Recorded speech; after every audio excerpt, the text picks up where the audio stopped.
Hər vaxtınız xeyir, Real TV-də Obyektiv efirdədir. Bu buraxılışın diqqət mərkəzində 3 dekabr əlilliyi olan şəxslər günü dayanır. Bu günün təsis edilməsi bir mesajı özündə ehtiva edir. Əlillik yalnız tibbi diaqnoz deyil, bu cəmiyyətin insana yanaşması, dövlətin sosial siyasətinin və kollektiv empatiya səviyyəsinin göstəricisidir. Son illər ciddi geniş miqyaslı islahatlar həyata keçirilir. Bugünkü verilişlər görülən işlərin real həyatda nəyi dəyişdirdiyini, əlilliyi olan şəxslərin təhsil, məşğulluq, reabilitasiya, sosial xidmətlər və rəqəmsal həllərə çıxış imkanlarının hansı səviyyəyə çatdığını, həmçinin qarşıdakı dövrdə bizi nə kimi yeniliklərin gözlədiyini və inklüziv cəmiyyət modelinə nə qədər yaxınlaşdığımızı birlikdə araşdıracağıq.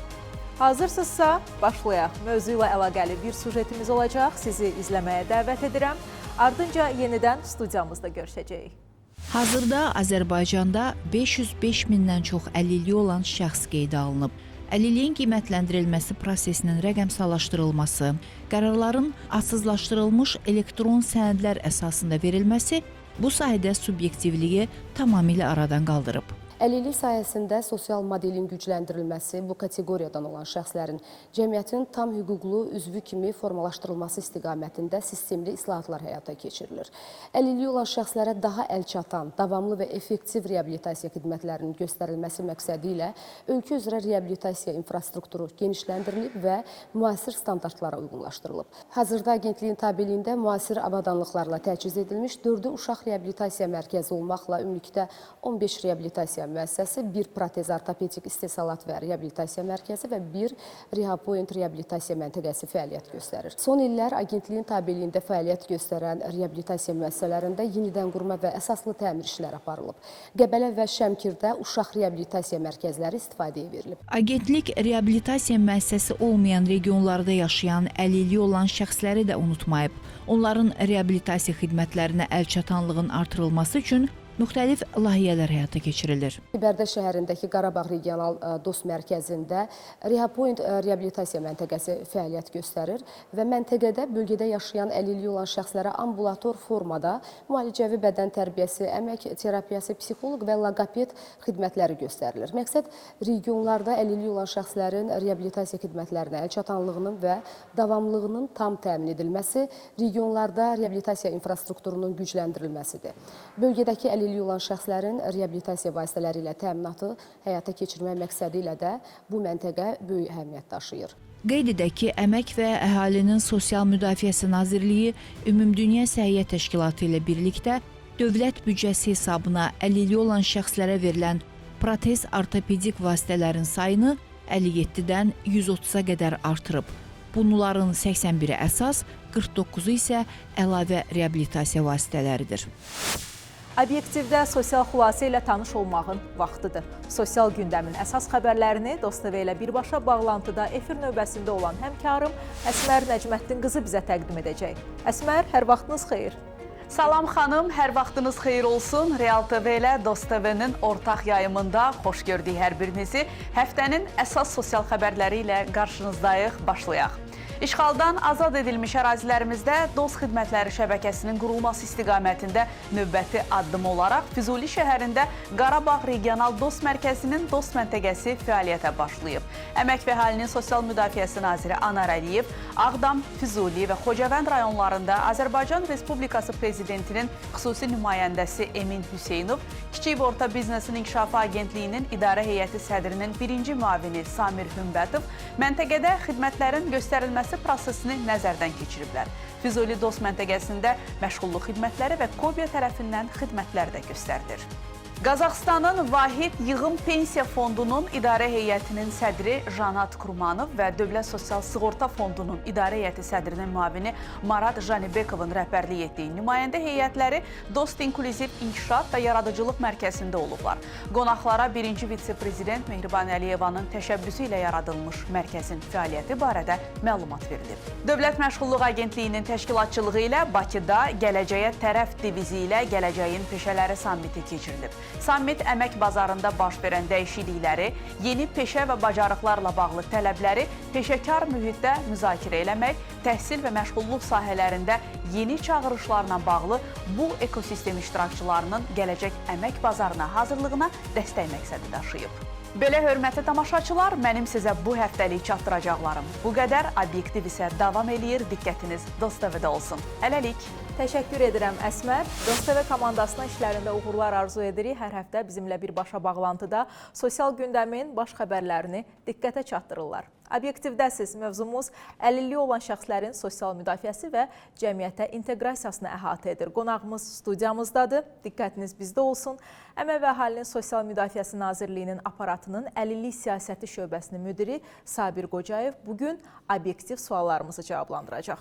Sabir müəllim, xoş gəlmisiniz. Xoş gördük. Xoş gördük sizi studiyamızda. 3 dekabr bütün dünyada əlilliyi olan şəxslərin günü kimi qeyd olunur və bu yəqin ki, təsadüf deyil.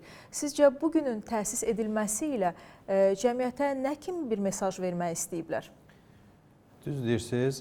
Bugün ilk növbədə qeyd edim ki, 92-ci ildə təsis edilib. Dekabr ayının 14-də BMT-nin Baş Assambleyasının qətnaməsi ilə əlilliyi olan şəxslərin günü kimi təsis edilir və qeyd edilir bütün dünyada.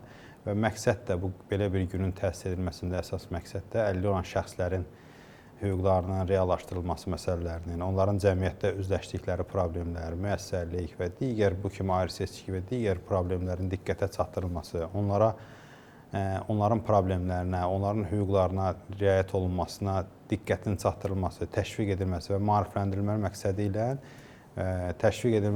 belə bir gün təsis edilmişdir BMT tərəfindən və həmin dövrdən sonra davam edərək əlilliyi olan şəxslərin hüquqları ilə bağlı olaraq BMT tərəfindən qlobal səviyyədə tanınan bir sənəd hazırlanmışdır. Əlilliyi olan şəxslərin hüquqları haqqında konvensiya və 2008-ci ildə də Azərbaycan Respublikası konvensiyaya qoşularaq öz üzərinə bu istiqamətdə böyük öhdəliklər götürmüşdür. Əlilliyi olan şəxslərin cəmiyyətə inteqrasiyası və onların hüquqlarının qorunması məsələsinə də istərdim toxunaq. Son illərdə bu sahədə hansı yeniliklər tətbiq olunub və tətbiq olunan mexanizmlər əlilliyi olan şəxslərin həyatına nə kimi yeniliklər gətirib? Və qanunvericilikdə də islahat prosesi 2018-ci ildə yeni bir qanunun qəbul olması ilə başlayıb.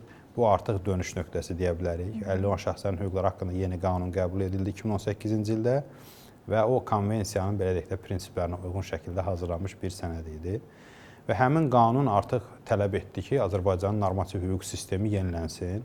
17 bundan bağlı Nazirlər Kabinetinin xüsusi qərarı hazırlandı. Əlilliyin müəyyən olması meyarları, əlilliyin qiymətləndirməsi prosesi qaydaları, əlilliyi olan şəxslərin reyestrinin aparılması qaydaları, fərdi reabilitasiya məsələlərinə bağlı məsələlər və bir çox belə deyək də sənədlər, pulsuz dərman vasitələri bildiyiniz kimi indiyə qədər bizim qanunvericilikdə həm də istifadələrimizdə cəmiyyətdə əlil, fiziki qüsurlu, fiziki imkanları məhdudluğu, sağlamlıq imkanları məhdudluğu kimi bir çox ifadələr var idi ki, və məhz konvensiyanın tələblərinə uyğun olaraq bütün qanunvericiliyi bu ifadələrdən təmizlənmişdir. 2018-dən bu yana 7 il ərzində Azərbaycan həm pandemiya yaşayıb, həm müharibə yaşayıb, çətin vəziyyətlərdən keçib, hal-hazırda işğaldan olmuş ərazilərdə böyük quruculuq işləri gedir. Yəni, bunlar hamısı vəsait tələb edən, resurs tələb edən məsələlərdir. Lakin bütün bu proseslərin fonunda Azərbaycan hökuməti və xüsusən cənab prezidentin dəstəyi ilə və özünün də iradəsi ilə bu sahədə islahatların davam edilməsi daim diqqətə saxlanılıb. Və ötən dövr ərzində 5 dəfə sosial islahat zərfi həyata keçirilib və sonuncu da bu il tətbiq edilib cənab prezidentin verdiyi fərmanla. 5 il ard-arda. Bəli. Yeni təqaüd növləri də bu təsir. Məsələn, əvvəllər olmayan əlilliyi olan şəxslərə qulluq etməyə görə, birinci ağır dərəcəli əlilliyi olan şəxslərə və əlilliyi olan uşaqlara qulluğa görə yeni təqaüd növü təsis edilmişdir. Hal-hazırda onun məbləği 120 manatdır. Yəni ki, növbəti islahat paketləri çərçivəsində də bu məbləğlərə daim yenidən hökumət tərəfindən baxılacaq. Yəni, bu da əhalinin maddi tərəfdən dəstəklənməsinə yönəlmiş tədbirlərdən biridir. Vətən müharibəsi iştirakçılarımızın yüksək texnologiyalı protezlərlə təminatı məsələsi diqqətdə saxlanılmışdır ki, onların cəmiyyətə inteqrasiya olmasına mühüm rola malikdir.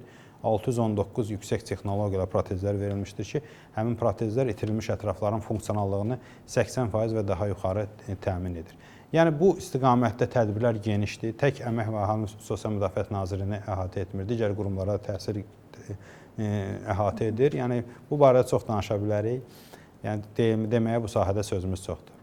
Sabir müəllim, çox yaxşı qeyd etdiniz ki, deməyə sözümüz var. Mənim də suallarım sizə kifayət qədər çoxdur və ümid edirəm ki, bizə ayrılmış vaxt ərzində bizi izləyən həm əlilliyi olan şəxsləri, həm vətəndaşlarımızı kifayət qədər məlumatlandıracağıq. Ümumilikdə ölkə üzrə əlilliyi olan şəxslərlə bağlı rəqəmlər necədir? 7 il ərzində bu istiqamətdə olduqca ciddi islahatlar aparılır. Məhz rəqəmsallaşma blokunda. Çünki hər hansı bir sahədə islahatın aparılması və yaxud da o sahədə hər hansı bir siyasətin formalaşdırılması və icra edilməsi ilə bağlı əsas məlumat mənbəyi datadır. Yəni orada əlimizin altında data olmadıqda düzgün qərarların qəbul edilməsi də çətin olur. Yəni bu istiqamətdə də biz olduqca belə deyək də ciddi addımlar atmışıq, sistemlər formalaşdırmışıq. Tək Əmək Nazirliyindən yox. Məsəl üçün bir dənə bizim hərbi həkim ekspertiza tibbi şəhadətləndirmə reyestrini qeyd edə bilərik ki, bütün güc orqanları, Müdafiə Nazirliyindən tutmuş bütün orqanlar oraya inteqrasiya ediblər. Bu da bizə bir çox xidmətləri insanlara rahat şəkildə göstərməyə məsəl üçün imkan verib. Məsələn 91-97-ci ildə zədələnmə ilə bağlı bir dəfəlik sığorta ödənişləri var idi. İndi həmin reyestr bizə imkan verdi ki, o şəxslərə o ödənişləri heç bir müraciət etmədən proaktiv qaydada verək. Bu olduqca ciddi bir uğur idi. Yəni rəqəmlər nöqteyi nəzərdən də bu rəqəmsallaşma bizə çox kömək edir. Əlilliyi olan şəxslərin də ötən dövr ərzində reyestrini biz formalaşdıra bilmişik. Əvvəllər Əmək Nazirliyində belə bir reyestr ümumiyyətlə olmayıb. Kağız daşıyıcıda da olmayıb. Yəni əlilliyi olan şəxslərin sayı barədə də məlumatları artıq bu reyestrdən biz əldə edə bilərik. Reyestr bir çox dövlət orqanlarına inteqrasiya edilib. Reyestrdə təkcə əlillik məlumatları deyil, eləcə də təhsil, Dövlət İmtahan Mərkəzindən olan bəzi məlumatlar və bir çox bəzi dövlət orqanlarının məlumatları da orada formalaşdırılır ki, bu da həmin şəxslərə nisbətdə təhlil etmək imkanlarını bizim üçün olduqca genişləndirir. Hal-hazırda bizim əlilliyi olan şəxslərin reyestrində 500 min əlilliyi olan şəxs barədə məlumat var, qüvvədə olan əlilliyi olan şəxs barədə məlumat var. Heç bir şəxs saxta kağız daşıyıcılar əsasında əlillik əldə edə bilməz. Çünki ötən dövrlərdə bununla bağlı təcrübəmiz çox olub.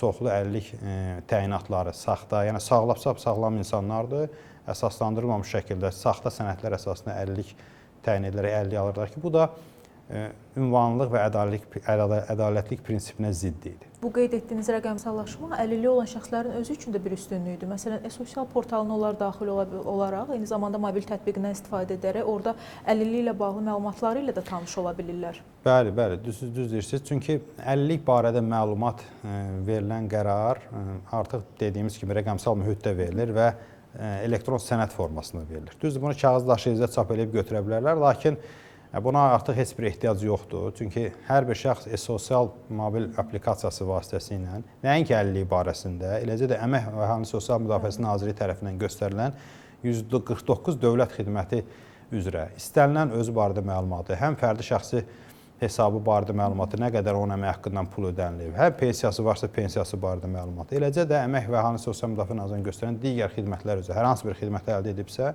həm tarixçə kimi özünün sosialda əlinin altında olur. Sosial portalından və eyni zamanda mobil tətbiqindən istifadə etməyən vətəndaşlar məhz həmin tətbiqi həm iOS, həm Android üzərindən yükləyə bilərlər və asanlıqla istifadə edə bilərlər. Bəli, indi smartfon hər kəs istifadə edir. Yəni bundan ötürü hər hansı getməyə ehtiyac yoxdur. Əlimizin altındadır. Yəni Əmək və Əhalinin Sosial Müdafiə Naziri bir klik qədər, bir toxunuş qədər sizə yaxındır. Yəni bunun üçün hər hansı bir yerə getməyə ehtiyac yoxdur. İstər xidməti oradan əldə edə bilərsiniz. Verilişimə gələn bütün qonaqlara bu sualı ünvanlayıram. Sosialda ən bəyəndiyiniz funksionallıq hansıdır?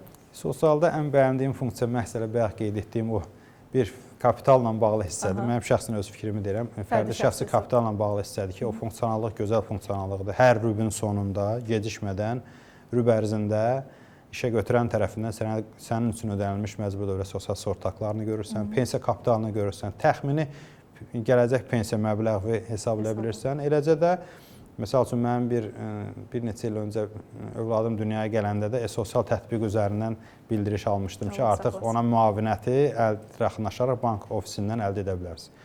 Əlilliyi olan şəxslərin gələcəyi məsələsinə də toxunaq. Nə kimi yeniliklər bizi gözləyir? Əlillərə yanaşmada hansı yeniliklərin və yeni mexanizmlərin tətbiqi nəzərdə tutulurmu? Əlilliklə bağlı bizim qarşımıza duran ən böyük məsələlərdən biri ölkəmizdə əlilliklə bağlı müəssərlik mühitinin belə deyək də həm bunun təşviq edilməsidir, həm də bu istiqamətdə bir irəliləyişə nail olunmasıdır. Biz bununla bağlı bu da düzdür, bu konvensiyadan irəli gələn bir tələbdir, lakin eyni zamanda bu bir insani bir yanaşmadır. Hər bir Azərbaycan vətəndaşı tutduğu vəzifədən, işlədiyi yerdən asılı olmayaraq bu məsələyə həssas yanaşmalıdır, diqqət göstərməlidir. Hər hansı bir misal üçün obyekti tikərkən, xidmət göstərərkən, yeni bir xidmət təsis edərkən, xidmət göstərərkən Yəni 50 olan şəxsləri diqqətdə tutmalı, nəzərə almalı. Çünki heç kim 50-likdən sığortalanmayıb, sabah hər kəs bununla qarşılaşa bilər. Yəni qarşılaşana qədər hal-hazırda üzləşən şəxsləri nəzərə alaraq bir çox işləri görməliyik. Məsəl üçün binalar tikərkən, hər hansı bir elektron xidməti göstərərkən, hər hansı bir dükan açarkən və yaxud da hər hansı bir işlə məşğul olarkən sizin müştərilərinizin və yaxud da benefisiarlarınızın arasında müxtəlif kateqoriyadan 50 olan şəxslərin olmasını və onların fərqli xüsusiyyətlərini nəzərə almaq lazımdır. Yəni təkərli oturacaq istifadəçisi ola bilər, görməyən şəxs ola bilər, eşitməyən şəxs ola bilər. Onlara xidmət göstərərsən fərqli yanaşmalar. Məsəl üçün bugün artıq Azərbaycan televiziya məkanında informasiyanın əldə olunması üçün xüsusi əhəmiyyət kəsb edən surdo tərcümə xidməti təqdim olunur bir çox verilişlərdə. Bu artıq eşitməyən, surdo tərcümə ilə məlumat alan insanlar üçün alternativ məlumat alma mənbəyidir. Yeri gəlmişkən bir məqamı da qeyd edim ki, elə Real TV-də də surdo tərcümə xidməti fəaliyyət göstərir. Bilirsiniz ki, xəbər kanalıdır və 24 saat fəaliyyətdədir. Vətəndaşlarımızın işini asanlaşdırmaq üçün bu xidmətdə istifadəyə verilir. Biz də izləyirik, çox təqdirə layiqdir. Təşəkkür edirik bu həssasiyyətə görə və dəstəyə görə Real TV rəhbərliyinə və komandasına. Sabir müəllim, sizə belə bir sualım olacaq. Bəzən elə fikirlər səslənir ki, Azərbaycanda əlilliklə ilə bağlı mexanizmlər digər ölkələrdən fərqlənir. Həqiqətənmi bizim ölkədə tətbiq olunan qaydalar region ölkələrindən kəskin şəkildə fərqlənir? Yoxsa bu təəssüratlara və müşahidələrə əsaslanan bir yanaşmadır, bir fikirdir? Əgər fərqliliklər varsa, bunu necə izah edə bilərsiniz? Əlilliyin qiymətləndirməsi sırf mexanizmlə bağlı deyə bilərəm. Bəli, fərqlənir, lakin müsbət mənada fərqlənir. Çünki əgər mənfi mənada fərqlənsəydi, digər ölkələr bizim təcrübəmizi öyrənməyə çalışmazdı. Misal üçün, nümunə olaraq deyə bilərəm ki, Qazaxıstan Azərbaycanda əlilliyin qiymətləndirməsi prosesini onlar üzərində eyni bizdə olduğu kimi tətbiq etməklə bağlı. Bizim təcrübəni öyrəniblər, və tətbiq ediblər. Eləcə də əgər bu müsbət bir nəticə olmasaydı, xüsusən bizim əlilliklə bağlı proseslərimizdə rəqəmsallaşma olduqca böyük yük təşkil edir. Yəni böyük çəkisi rəqəmsallaşmadır. Yəni biz buna güc vermişik və hesab etmişik ki, rəqəmsallaşma bu sahədə olan neqativləri aradan qaldıracaq və bəhrəsini də görürük. Necə görürük? Əgər islahatlardan əvvəl hər 100 nəfər müraciət edən şəxsin 30-una təyinat verilirdisə, 70-nə imtina verilirdisə, indi artıq mənzərə təmiz dəyişib. Rəqəmsallaşma, digər səhiyyə sektorunda olan məlumat bazalarının formalaşması, inteqrasiyaların aparılması, yəni kağız daşıyıcıların minimuma endirilməsi, subyektivliyin azaldılmasına gətirib çıxardır ki, artıq bu da kömək edir. Çünki biz bir çox xəstəliklər üzrə çalışırıq ki, şəxslərə subyektiv yanaşma olmadan, heç bir həkimdən asılı olmasın, onlara əlillik təyinatı keçirsin. Düzdür, çətinliklər var, ancaq bu sahədə bir dönüşə nail ola bilmişik. Onun da nəticəsi nədir? Məsələn, bu ilin 11 ayında biz 50.000 əlillik təyin etmişik.